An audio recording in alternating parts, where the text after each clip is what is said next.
After a busy morning, I want somewhere to recharge, grab something fresh, and catch up with friends.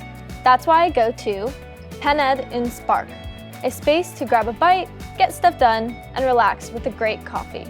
Mewn Maindy I Sbarc, mae popeth wedi gwneud efo cynhwysion ffres. Os ydych chi eisiau cinio sydyn, snac neu diod poeth, mae rhywbeth i'w mwynhau pob amser. Maen nhw'n cynnig dewision diod ffantastig o te arbenigwydd, coffi greit a digon o dewision llaeth. Mae 10% o pob bag o coffi yn cael ei roddi i elusennau di-catref lleol yng Nghaerdydd. Mae'n gwych i wybod fod coffi ni yn cefnogi nid yn unig masnach 10, ond yn lleol yng Nghaerdydd hefyd. As part of Cardiff University's commitment to sustainability, bringing your own reusable cup will reduce the price of your hot drink.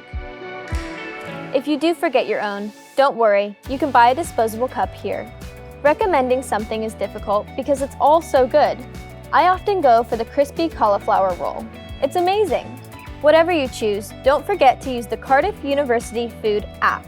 This gives you 4 points for every pound you spend, and a free hot, iced, or smoothie drink after your first 9. Os ydych chi yma i gweithio, cydweithio, neu dim ond cymryd egwyl, dewch i ymweld â Maindy I Sbarc.